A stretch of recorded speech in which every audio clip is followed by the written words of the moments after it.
I did want to say two things. First of all, unlike Jerry's talk, which is about really complicated things, I'm going to talk about easy stuff, okay? So don't have to worry about free will or any of those things you really have to think about. It's just the beginning of the universe. That's the good news. The bad news, I can't help resist. I just tweeted it. I'm very upset because I just got news that the Saudi courts have reaffirmed the 1,000 lashes and made the final judgment. It can't be subject to, and the 10-year imprisonment sentence for Raif Badawi. So I said, although I agree with Jerry that the Supreme Court, the judges in Saudi Arabia don't have free will, they are nevertheless barbarian savages, and we should.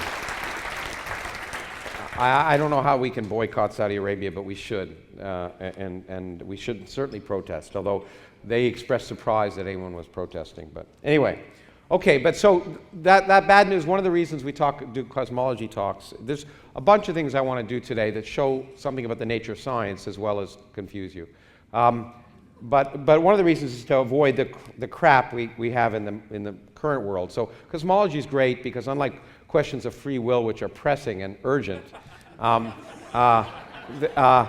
we can worry about the universe, and it takes us away from our normal things. So I think the point is, it works. Okay, good. I can hit this, and it worked. So it's the best of times, and by that I mean that the Large Hadron Collider is turned on. Okay, and it hasn't destroyed the world with a black hole yet. Oh, there's my pointer. And of course, at the same time, it's the worst of times. Let's see. Yeah, no, actually, that's not the one. Neil Tyson is a friend. I guess he amuses me. This is the next president of the United States, and this is the most surreal, one of the most surreal moments I've had in my life. When he approached me in a meeting that I was at at the World Economic Forum in China, and he thought I was someone important, and he wanted a selfie. So I agreed, but it was kind of weird. Anyway, and he's just as stupid in person as he is just in case you're wondering. But I'm very friendly. I'll give him that. Anyway, so but the purpose of going back to the universe is to get away from worrying about Rick Perry, because it doesn't really matter to the universe. So I want to go back in time, and I always can't help but show these Hubble. This is one of the more recent Hubble pictures. It's a multi-chromatic image. It's many different colors. It was just produced a few months ago. So it's one of the deepest images that shows by real color which galaxies are. And every image in that, except for one, every dot in that image is a galaxy, not a star. Okay, so these are galaxies that go back to almost 10 billion light years away, and every dot there is a galaxy, and that's the kind of thing that causes me spiritual awe and wonder, because many of the light from those galaxies emitted 10 billion years ago.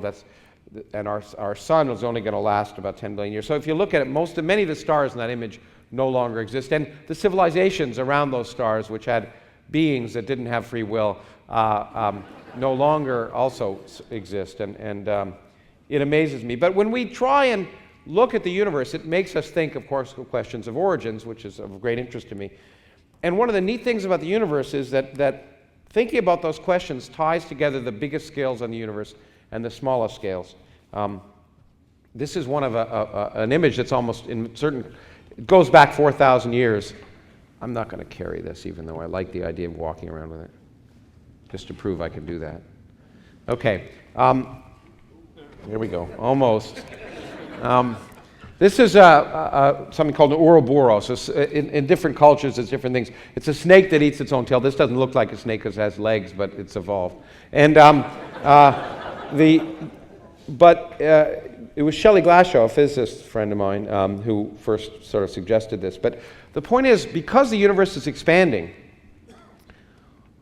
it was once smaller than it is now, and it was smaller still. And if we want to understand the conditions that led to the largest structures we see in the universe today, like those galaxies, we really want to understand the small scale. So as we try and understand physics on different scales, from human scale up to the Earth, planets, galaxies, and clusters of galaxies in the universe, ultimately we come back again to that earliest moments of the Big Bang, to the really fundamental forces that govern nature, which is the reason why I got interested in this field in the first place as a particle physicist. And that wonderful connection between the very largest and the very smallest tell us that we can learn by looking at large scales something that tells us about our fundamental makeup and the laws that govern our existence. And so when we do that, we want to look back as far as we can see, because the further back we look, that we're looking at earlier times the universe was smaller and smaller and smaller. But when we look out at the universe, the farthest back we can see is there.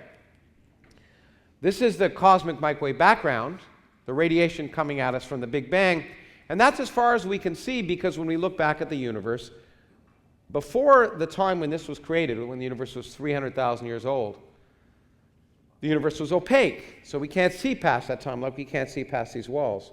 And so what we look out as far as we can see those galaxies and et cetera, the earliest galaxies, and then if we look out, we can see back to the time when the universe was 300,000 years old, and then we see this sphere, and this is a sphere in the same sense that this is a sphere. Actually, it's upside down.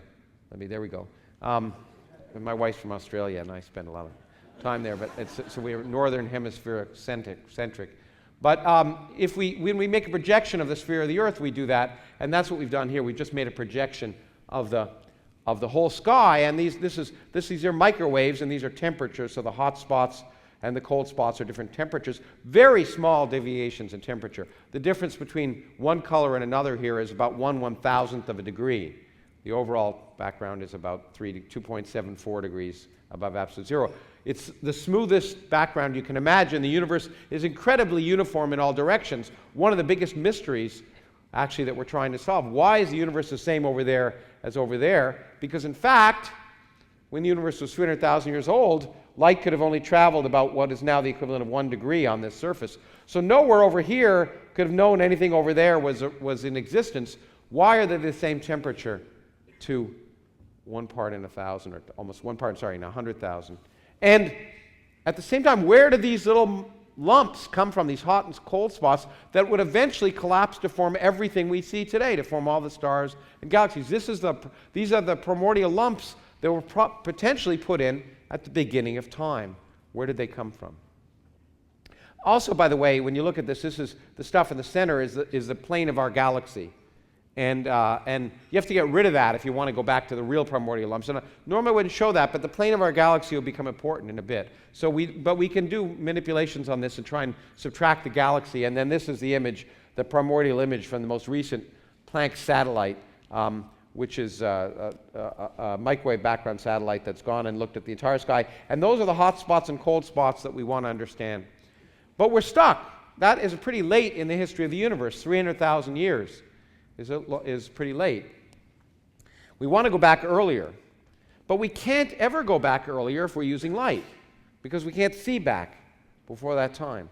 So if we want to go back earlier, we have to use something that can get through the universe from the beginning of time to that moment, okay? And that means we have to use stuff that interacts less strongly than light, okay? And what we can use is, in fact, something that interacts very weakly. In fact, it's gravity. Gravity is the weakest force in nature. Most of us don't appreciate that when we wake up in the morning and try and get out of bed because it's gravity, or climb the stairs. But that's because the whole Earth is attracting every atom in our body. Gravity is unbelievably weak. And Einstein, when he developed general relativity and showed that matter and energy curve space,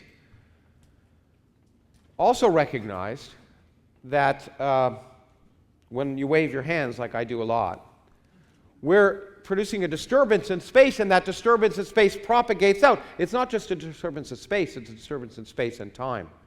And when I do this, I create something called gravitational waves.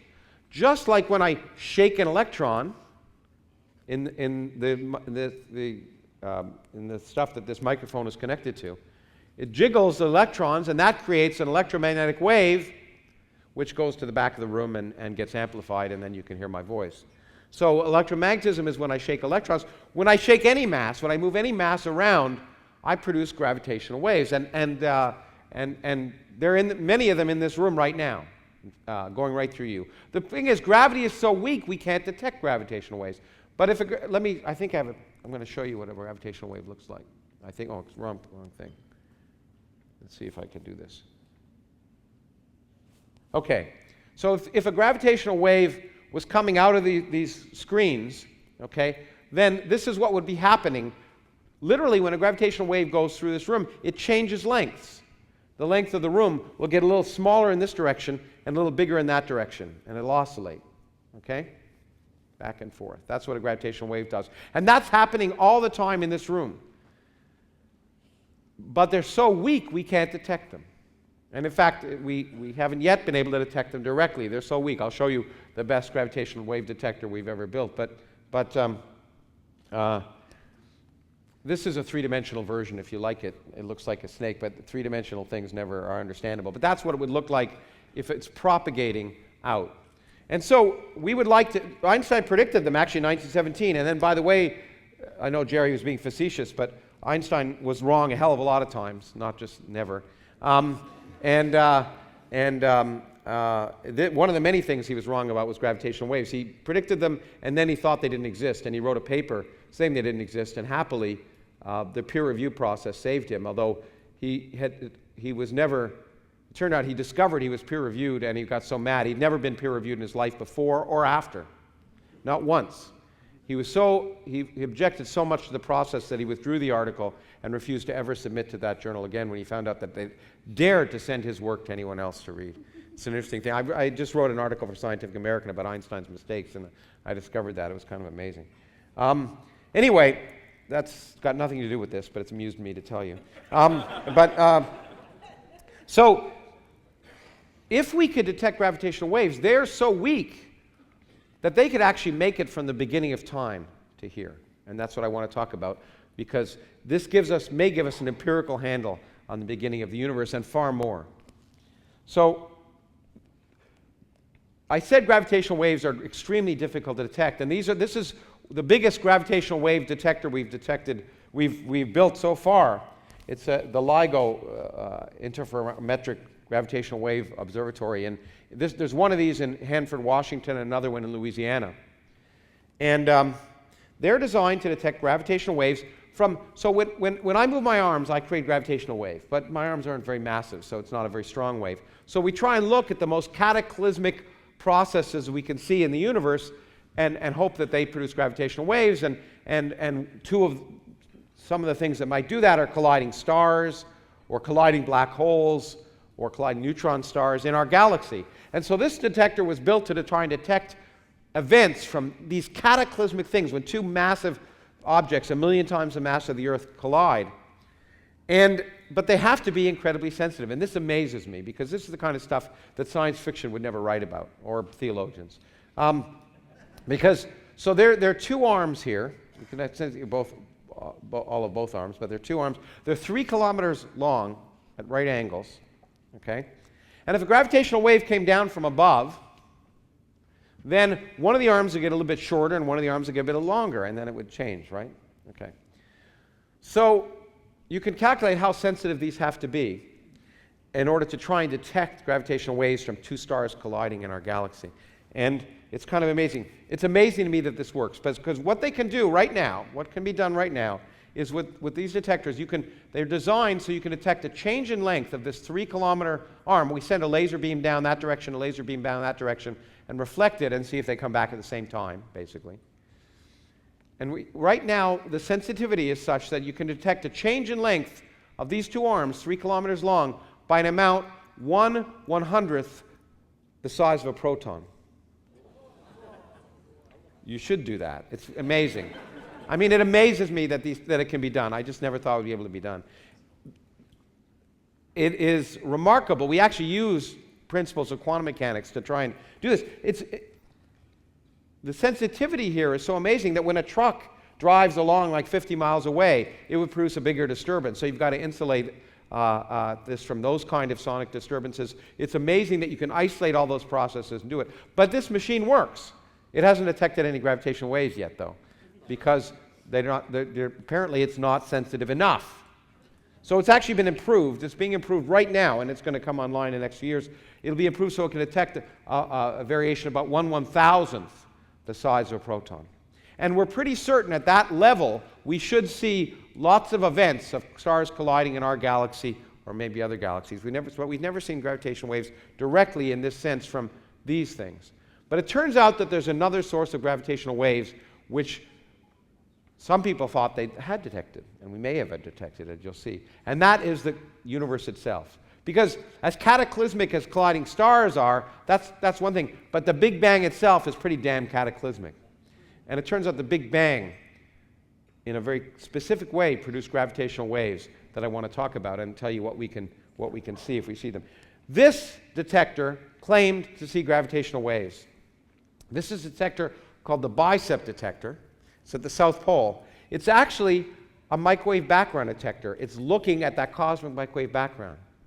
But what it claimed to see was the imprint in that cosmic microwave background of gravitational waves that had traveled from the beginning of time and left a signal that I'll tell you about. It's a kind of an interesting thing to build a detector at the South Pole. It kind of amazed me when I learned the limits. After all, we can go to the moon. Well, that was faked. But we can go to the deep oceans. We can go all these places. But you can't really travel to the South Pole other than during the summer in the South Pole. This is setting up. There's another telescope, the South Pole telescope, next to Bicep, and this is a big cargo plane. This is delivering liquid helium to these detectors, which you do in the summer, because although the South Pole is cold, it's not cold enough, and liquid helium is a few degrees above absolute zero, and so this is delivered during the summer because you can't fly down to the South Pole in the winter. And it surprised me when I first learned that, because it's just the rule. So that means. This is an interesting picture I want to show you. It's one of my favorites of Bicep. This is a picture of Bicep at sunset, which, if you think about, is an amazing picture because sunset happens once in the South Pole every year. So the minute the sun goes down, it's winter and it's dark and you don't leave. So undoubtedly the person who took this picture was a graduate student because those are the people we send down for the winter in the South Pole. And they have to have special tests to make sure they can survive. This is another thing that's entirely irrelevant, but I can't resist telling this audience. So one of our students went down there and was there, and the test they administer, he claimed, was the same test that the armed forces used to do to see if you were gay. And I don't understand that at all, but anyway, that's what they did. Okay, so the Bicep detector made an announcement a year ago. In March a year ago, that astounded the world because they claimed to see gravitational waves from the Big Bang. So let me see. So I want to give you a little bit of where these come from. It doesn't tell you very well, but so we have this. Remember, one of the paradoxes I told you about is the fact that why is the universe the same over there as over there? To a 1 part in 100,000 if those regions could never have communicated with one another. That's been a paradox we've been living with for over 40 or 50 years, well, actually over that, but it was really recognized about 50 years ago that was a real problem with the Big Bang. Unless God set it up to be that way, how could it be that way? Okay? And so we, of course, got rid of God in that sense by recognizing that there's a physical process that can make that happen. Not only can it make it happen, all of our ideas from particle physics suggested it should happen. Namely, at very early times, the universe, energy gets stuck in empty space in the universe. And I'll talk about how that happens in a second. Or not in a second, a few minutes actually. But energy gets stuck in empty space, and that causes the universe to expand very fast for a very short time. And this period is called inflation.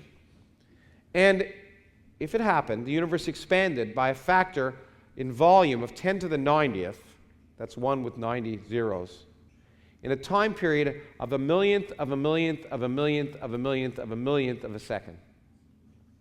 It sounds like science fiction, but when the universe was 10 to the minus 35 seconds old or so, for a very short time, the universe puffed up by a huge amount, and then inflation ended, and then the regular Big Bang, continued. Now, what would that do? That would mean that two regions which are now very distant, if you work back, were always further away apart than light could have traveled, were actually once much closer together before the expansion. And that means they could have communicated to one another, and the universe could have become, uniform. And then it puffed up, and then underwent its stuff. The other interesting thing is that during this period of puffing up, quantum mechanics is very important in causing the universe to expand very fast. It's energy in empty space, and there are quantum fluctuations about the energy in empty space. And we can actually predict what they would do, and they would produce small variations which look just like the variations in the cosmic microwave background radiation. So that suggests that not only does inflation happen, it suggests, it doesn't prove it, it suggests it happens. But it also tells us something really interesting, that we are actually here, we're quantum mechanics in action. We often talk about quantum mechanics happening over very small scales. But the lumps that eventually became the galaxies and stars and planets and aliens and people were there because they began as quantum fluctuations. So we are the direct result of quantum mechanics, operating at a macroscopic scale. And it is remarkable if it's true. It is so remarkable we want to find out. But during this period, inflation predicts many things, and the problem is it's very malleable. It's an interesting idea.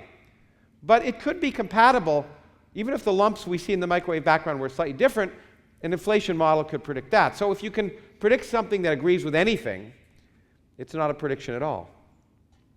So, just being consistent is not what science is all about. It's being falsifiable.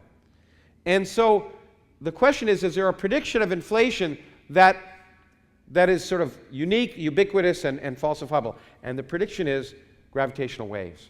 During that period of expansion, when there are quantum fluctuations, if gravity also responds to quantum mechanics, there should be quantum fluctuations in the gravitational field, and that would produce gravitational waves of a very specific type. And that's what we've been looking for. And that's what the Bicep experiment claimed to have seen, in March of last year. This is a complicated image, but it was from a Scientific American article I wrote a year ago, so I spent endless amounts of time trying to get the artist not to make mistakes. So I thought, even though it's incomprehensible, I'd show it. But I'll give you a heuristic argument. So this is the idea. So this is the sort of universe. There's a big bang, there's a rapid period of inflation, and then the universe expands, and then there's the microwave background, and then today. So this is a time history. We'll start there, and then I'll go here for all the rest of you. So we start there, and there's a rapid period of expansion. And during inflation, gravitational waves get produced, start oscillating, but then they get stretched out during inflation, and they stop oscillating because their period is longer than the age of the universe. So they just get frozen in. Then inflation ends, and what happens? Well, the smallest wavelength, highest frequency gravitational waves start to oscillate because their period is now shorter than the age of the universe, so they can actually start to oscillate. And so what happens is after inflation, I'll show you guys here, after inflation, the shortest gravitational waves start to oscillate. But as the universe evolves, gravitational waves die off. So the shortest wavelength waves, gravitational waves, die off. Then there are longer wavelength gravitational waves. They start to oscillate later in the history of the universe. And they start to die off.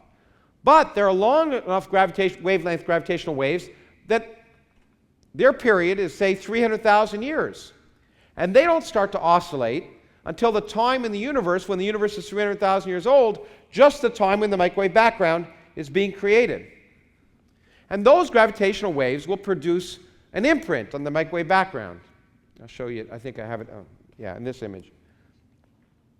So the microwave background is caused because radiation is everywhere and it's interacting with electrons and it gets scattered to us. And then the universe becomes neutral and those free electrons get captured and they stop scattering, and so that radiation can come to us because the universe becomes transparent.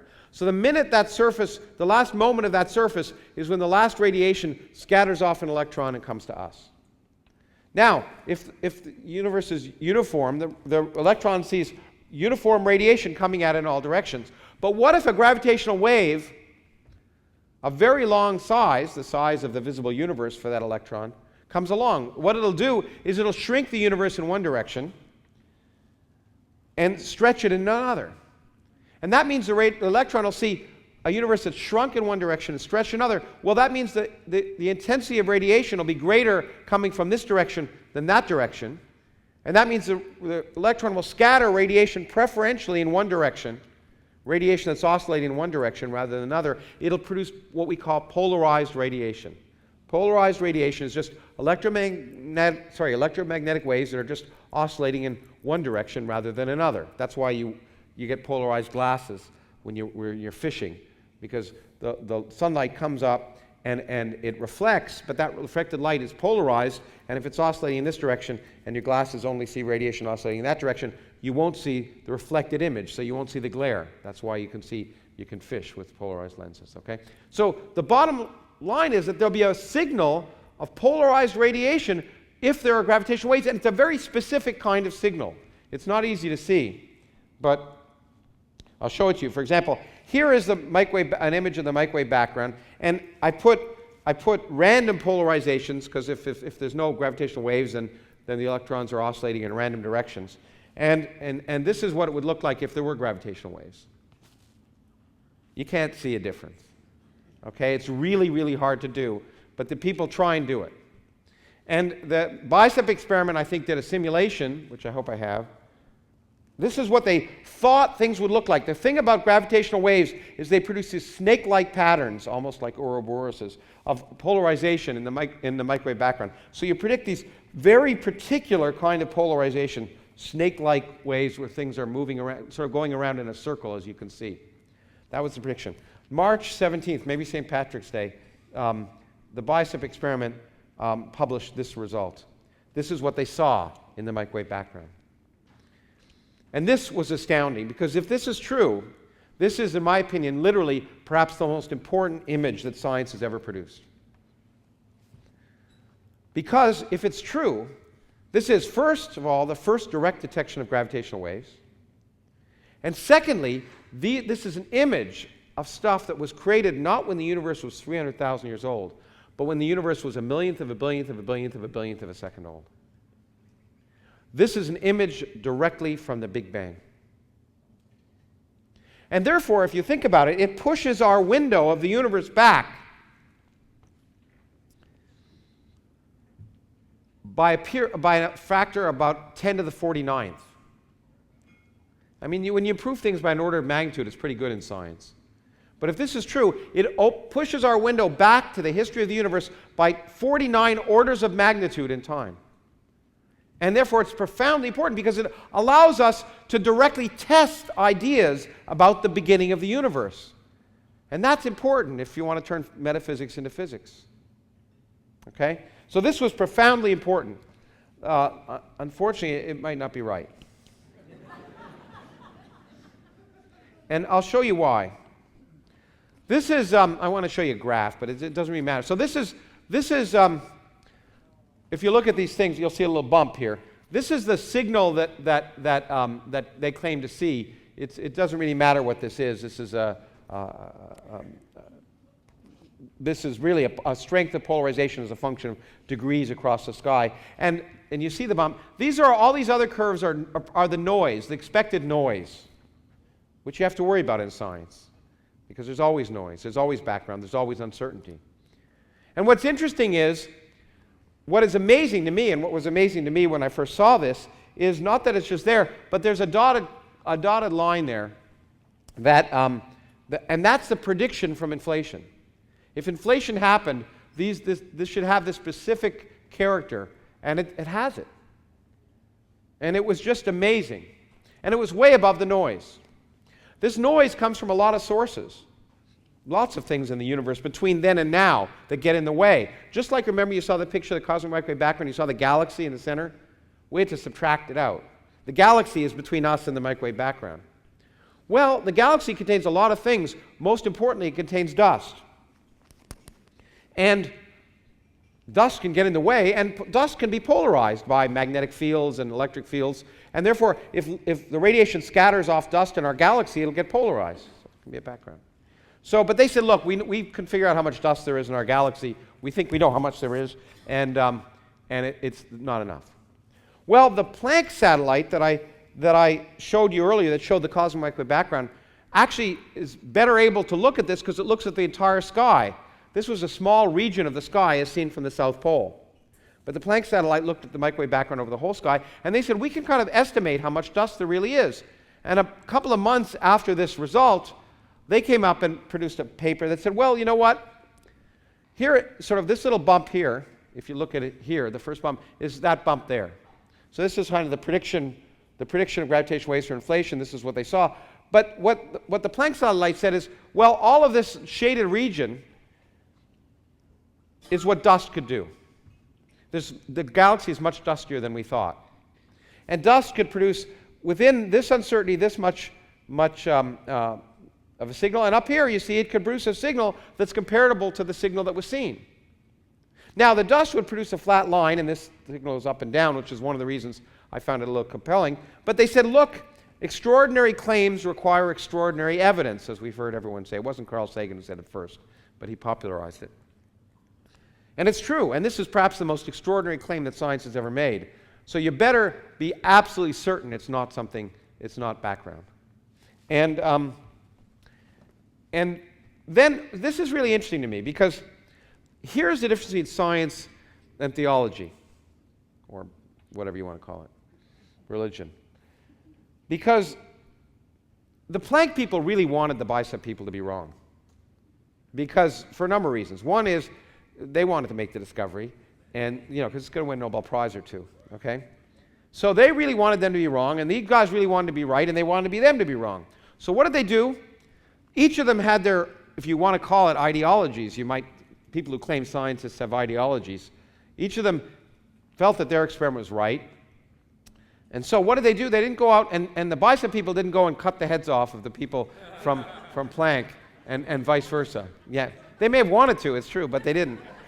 The difference is what they do. They said, let's get together and do an experiment together and figure out who's right. That's the difference. Because what they cared about was what the answer was, not what they wanted the answer to be. And that's a profoundly, so even this is, yeah, you should all applaud. Because,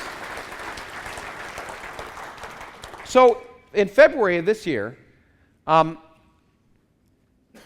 the two experiments actually did combine together and reported a result, and I'll read it to you. It says, the original experiment, that was this thing, found that the level of, that's the Planck experiment, found that the level of dust power in a field centered on the Bicep region, but somewhat larger than it, is the same magnitude as the reported excess, but noted that the present uncertainties are large and that a joint analysis was required. And so then they wrote, in this paper we performed this joint analysis. So the two groups got together. And what did they discover? Well, they discovered there's a lot more dust. This is a likelihood. This is the result. This is the likelihood, this number R at the bottom, which you can't even read. If it's 0, then there's no gravitational waves. If it's non-zero, there isn't. And this is the likelihood that the combined analysis finds that of R. And you notice it's peaked at non-zero. Okay? But it's fairly close to 0. If I put on the same scale, and I couldn't, I had to expand the original paper so that R of 0.1 was the same in both places. This is the original Bicep observation. And you see it's just much bigger than that. Okay? But again, this is the power and importance of understanding, of making claims in science. So this is what the result is. The final result is expressed as a likelihood curve for R and yields an upper limit, doesn't matter, at 95% confidence level. It peaks at a non-zero value, but disfavors 0 by only a factor of 2.5. This is expected by chance in 8% of the universes, basically, as confirmed by simulations in a dust-only model. We emphasize that this significance is too low to be interpreted as a detection of primordial gravitational waves. So what this means is 92% of the time, if this result is right, 92% of the time, that would imply their gravitational waves from the Big Bang. But in 8% of random universes, it would just be an accident. And in a lot of fields of science, unfortunately, and in a lot of fields in the rest of it, 92% would be enough for you to say it's there. I have a 92% like belief that I saw a ghost yesterday, okay? Or that God talked to me. But in science, in this kind of science, for this kind of important result, 92% just doesn't make it. So when you actually read this quoted in the popular literature and by scientists, you won't read that there's a non-zero result, even though the curve peaks at it. You'll read that there's no evidence for gravitational waves, that the original claim was wrong. Okay? It may not be wrong. It could still be right. We need to do further experiments. And that's what's interesting. It may be on the threshold of being detected. And I want to talk to you about what would be the case of the implications if it were detectable, because they change everything. They allow us to explore aspects of the universe and indeed beyond our universe and the beginning of time in a way that makes many of the things I talked about in my last book that may have seemed metaphysical actually testable. And I find that fascinating. So I want to talk about what the implications of those things are in the last bit. Okay, to do that I have to explain what inflation was in a little bit. Inflation is like when you, in the wintertime, which you experience here, if on the roads, some of the things that may be dangerous is in a day where the temperature is changing very fast, okay, and there's water on the roads, and then it goes way below zero, and it eventually turns into ice. But there's still water on the roads, right? Because it's getting sloshed around and stuff. So the water is far below freezing, but it's still liquid. Okay? That's what's called a metastable state, because what can happen is, bam, the water can suddenly freeze. And when it does that, by the way, it releases energy. The temperature of the water, even though the day is cooling, the temperature of the water remains constant, because energy is released as water goes from its disfavored phase, liquid, into ice. It would rather be ice, and as it moves from one to another, it releases energy. So the temperature of the water remains constant. That's what we call a phase transition in physics. And a more poignant example, which will become relevant, is if you look at the frost on a window on a winter morning, you'll see all sorts of beautiful icicles pointing in random directions, because at each place the water froze and the icicles get put in a random direction. There's no governing it. Okay? They're all random. Think about that for a moment, because it'll be important. Because while we can see that they're all random, if you lived on one of those icicles, one direction in your universe would be very special. The direction of the icicle. And as far as you're concerned, that would be a very special direction. But it's random if you can see all the icicles. Okay? So turns out we can predict is, in the early universe, we think that all the forces, non-gravitational forces of nature, were unified in something we call a grand unified theory, and the reasons I'll show you to think that exists. And then, at some point, as the universe cools down, that becomes a disfavored state, when all the forces look the same, and some of the forces want to look different. It's called a phase transition. We know that happened, by the way, because it happened much later in the history of the universe, when the universe was only a millionth of a second old. And at that point, electromagnetism and an interaction called the weak interaction, which originally looked the same, begin to look different. And that's a phenomenon we're exploring at the Large Hadron Collider right now. Okay? We know that really happened. They originally were just the same force. Electromagnetism and the weak force, which governs nuclear reactions in the sun, were once the same force and looked the same, but they started to look different. They started to look different as the universe cooled, and the favored state was for them not to look the same anymore. We think that happened at a much earlier time, when all three non-gravitational forces came together, when the universe was a millionth of a billionth of a billionth of a billionth of a second old, for reasons I'll show you in a second. And then the universe, what could happen, and what Alan Guth realized could happen, is as the universe cooled, if it was cooling fast enough, the universe could get stuck in this metastable state where all the forces were looking the same before it relaxed into this new state, just like water to ice. Okay? But when it gets stuck in that metastable state, energy is stored in empty space. And when you store energy in empty space, it's gravitationally repulsive. It's not attractive. It's what's actually, I think, for a different reason, happening today. And that means during that time, it would cause this incredible expansion of the universe, which is called inflation, but then that expansion would end, just like when an ice crystal forms. Some seed would happen, and there'd be a phase transition in some region, and that phase transition would leave that accelerating phase, and all that energy would be released that was stored into particles and radiation, causing the Big Bang we see now.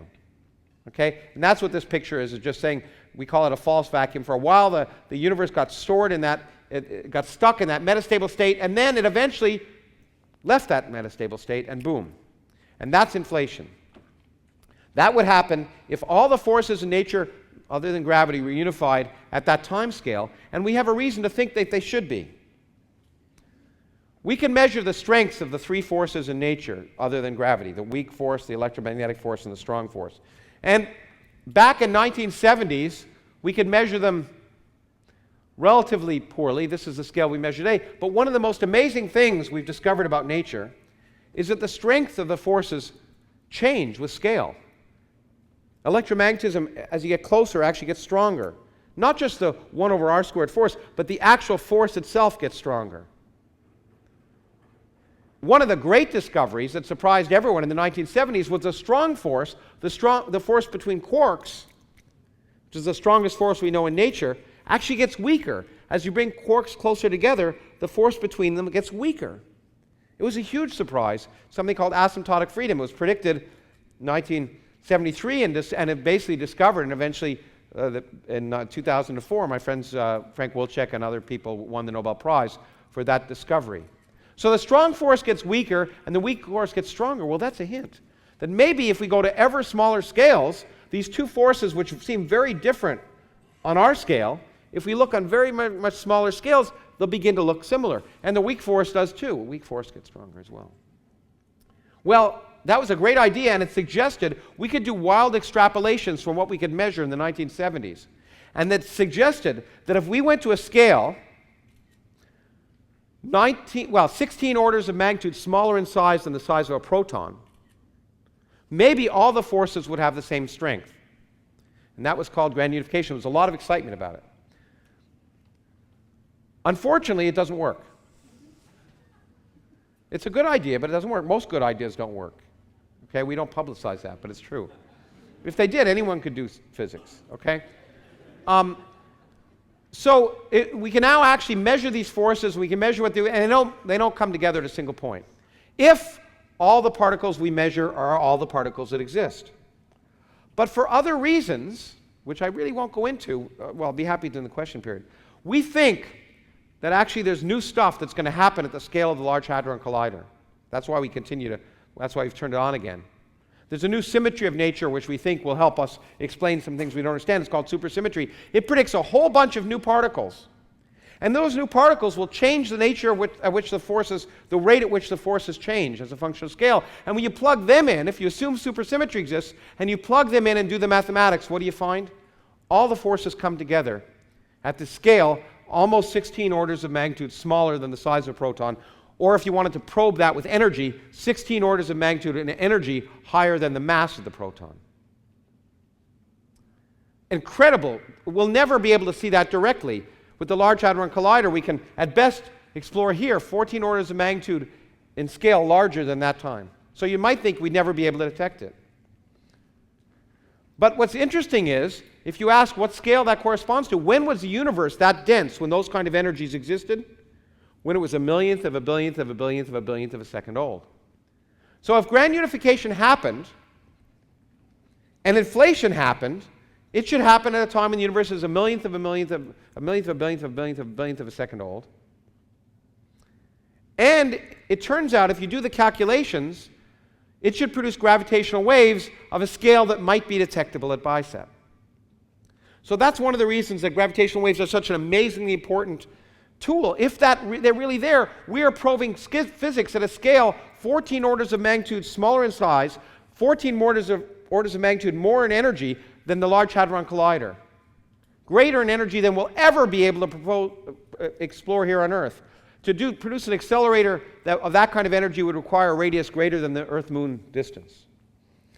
And I don't think that the NSF of the future will ever approve that. They won't even approve they wouldn't even approve a damn machine in our country. We were going to build the Large Hadron Collider. It was called the Superconducting Super Collider. We were building it in Texas in 1993, but Congress, in its immense wisdom, and by present standards, it does seem wise back then, but said we couldn't afford it because it was $6 billion. So we couldn't afford to build this thing that would probe the fundamental structure of nature.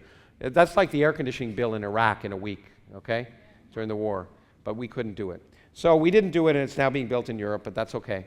But it would be great. That's why gravitational waves are so important. But if gravitational waves are sort of iffy and there's backgrounds, we got to ask, is there another place we could explore these things? And the answer is, it's not the only place we might get a signal. There are other wonderful experiments that we're building. Sorry, it's not this, it's this. That we're building. This is one of my favorites. This is in Japan, in the Kamioka mine in Japan. This is the Super Kamiokanda detector. This is an amazing device. It's 50,000 tons of water in a mine, in a working mine in Japan. And these are physicists in a little boat floating on the water as it's filling up. This is kept in the dark. It's kept with the cleanliness of a laboratory clean room, so there's no radioactivity in it. It's surrounded by 11,000 phototubes, and it's kept in the dark. And what was it designed for? Well, it turns out if the forces of nature unify at this incredibly small scale, then I am sorry to say, and I've noticed a number of people will be depressed about this looking at their hands, that diamonds aren't forever. Okay? Because it turns out if the forces of nature are unified, even protons are unstable. The fundamental particles that make us up. And we can calculate the lifetime. If it occurred then, the lifetime of a proton should be about 10 to the 33 years. So you don't have to worry. Now, you might say, well, 10 to the 33 years is a long time, which is true. But, it reminds me of a Woody Allen joke, but I'm not going to tell it.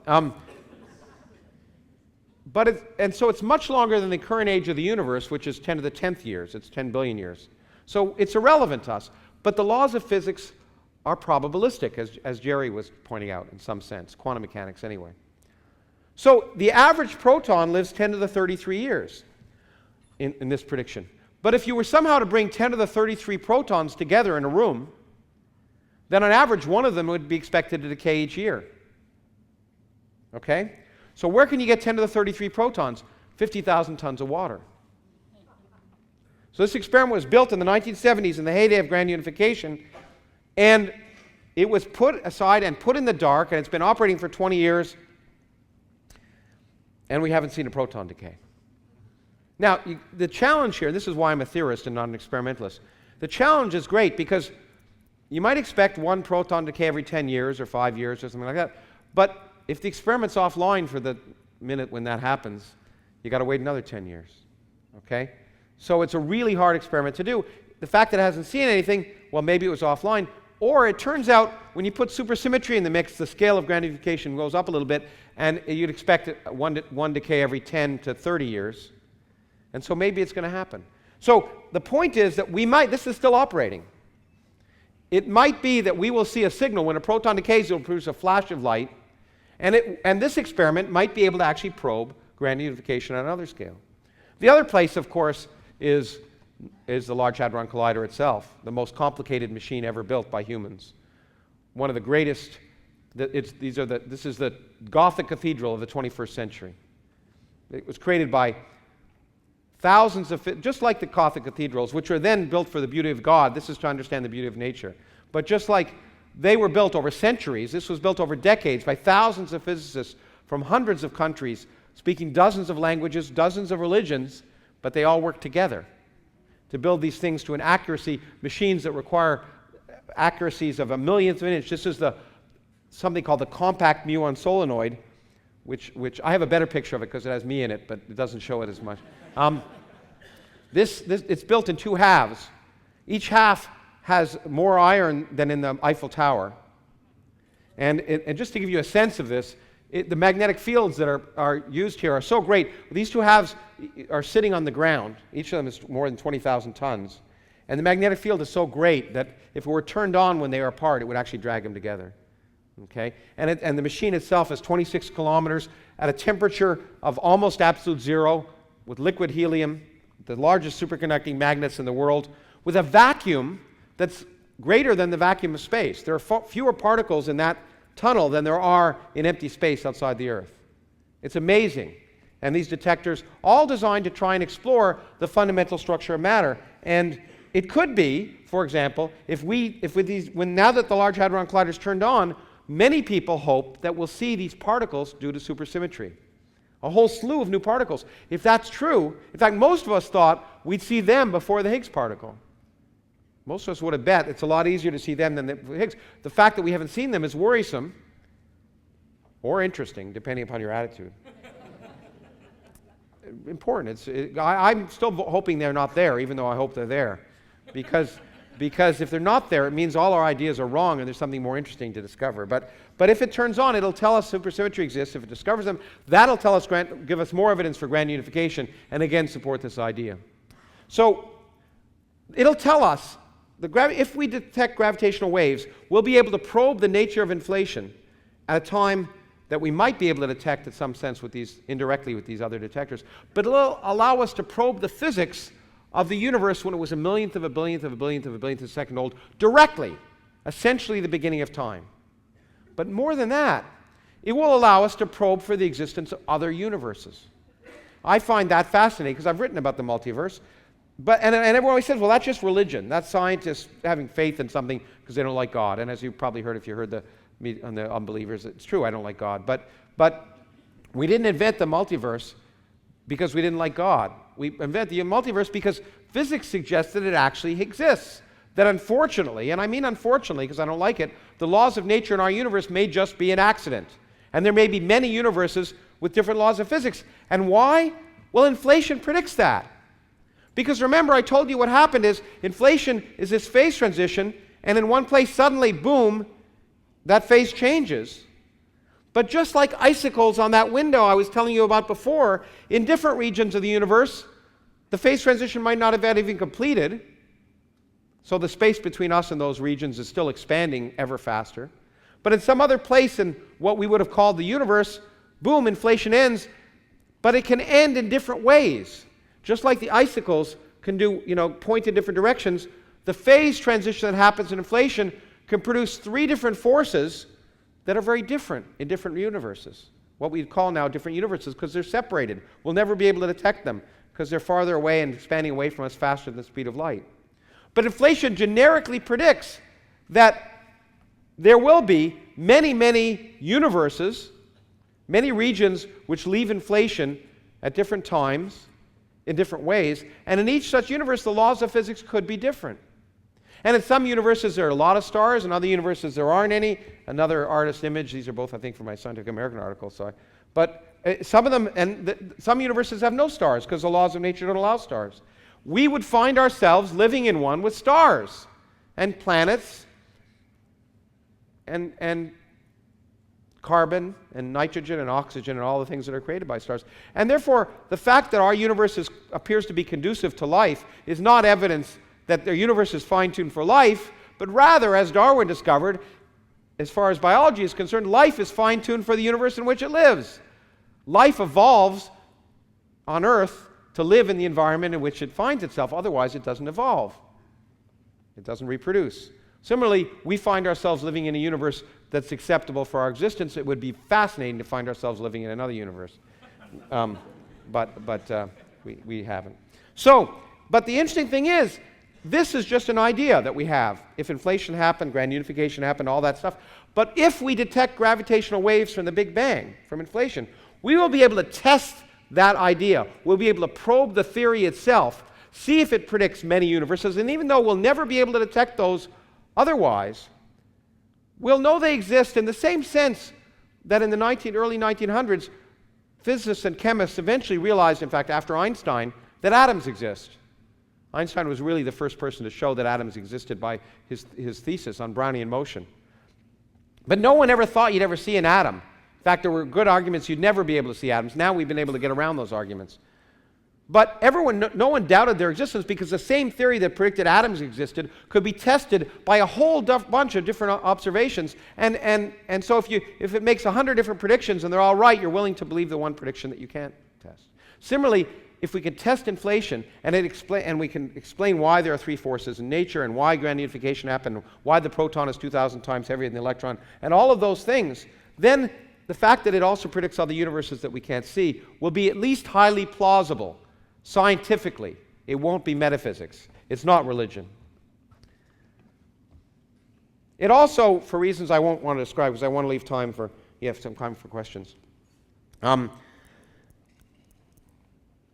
It also, as a colleague of mine I just showed, actually will allow us to test something that also we thought we'd never be able to test. In fact, my friend and colleague Freeman Dyson, who is this contrarian,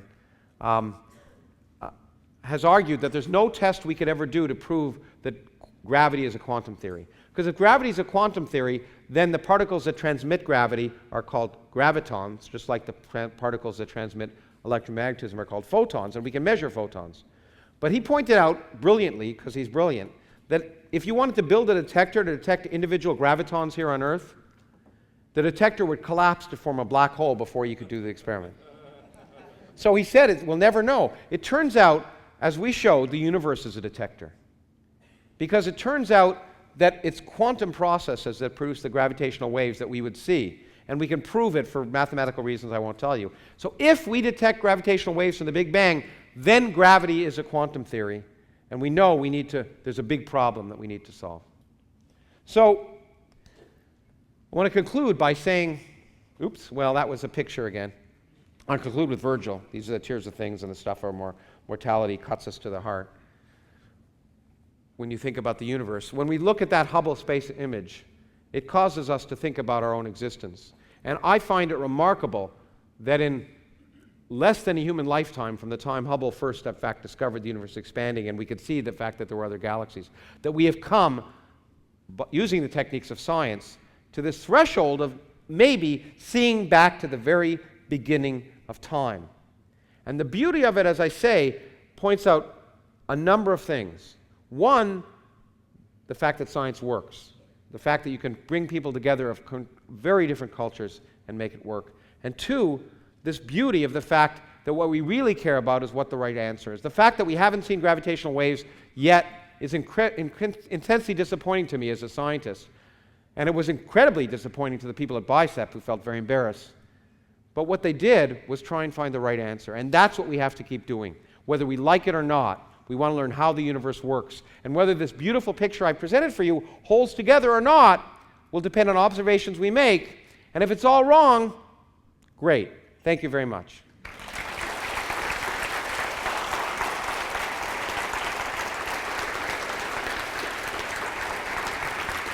Okay.